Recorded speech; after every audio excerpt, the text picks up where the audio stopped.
মাঠে নামছে জামায়াত ইসলামী ও সমমনা দল। এখন কি করবে বিএনপি? আগামী জাতীয় সংসদ নির্বাচনকে ঘিরে রাজনৈতিক অঙ্গনে সরব হচ্ছে একাধিক দল। অভিন্ন দাবিতে মাঠে নামছে জামায়াত ইসলামী সহ সমমনা কয়েকটি ইসলামপন্থী দল। একই সময়ে পাল্টা কর্মসূচি ঘোষণা করতে যাচ্ছে বিএনপি।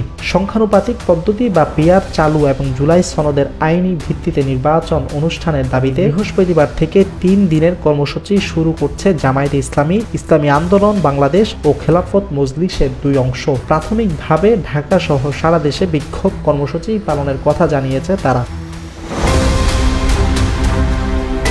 অন্যদিকে পাল্টা কর্মসূচি নিয়ে মাঠে থাকার সিদ্ধান্ত নিয়েছে বিএনপি। শুধু তাই নয়, ঘরে ঘরে গিয়ে প্রচারণার মাধ্যমে নির্বাচনী আমেজ তৈরির উদ্যোগ নিয়েছে দলটি। এদিকে বিএনপির স্থায়ী কমিটির সদস্য সালাউদ্দিন আহমেদ বলেন, যারা কর্মসূচি ঘোষণা করেছে তাদের সেই অধিকার রয়েছে। বিএনপি রাজনৈতিক মঞ্চ থেকেই তার জবাব দেবে। গুলশানে দলের স্থায়ী কমিটির বৈঠকে নির্বাচনী ইশতেহার তৈরির কাজ দ্রুত শেষ করার উপর জোর দেওয়া হয়। বিএনপির নীতিগত সিদ্ধান্ত, আগামী নির্বাচনে প্রতিটি আসনে একক প্রার্থী মনোনয়ন দেওয়া হবে। কেন্দ্রীয় নির্দেশনায় দ্বন্দ্ব এড়াতে বলা হয়েছে স্থানীয় পর্যায়ে। নেতারা বলছেন, সম্ভাব্য ফেব্রুয়ারির নির্বাচন সামনে রেখে দলকে এখন থেকেই পুরোপুরি নির্বাচনমুখী করার প্রস্তুতি নিতে হবে। রাহাত বিল্লাহ, নিউজ ডেস্ক।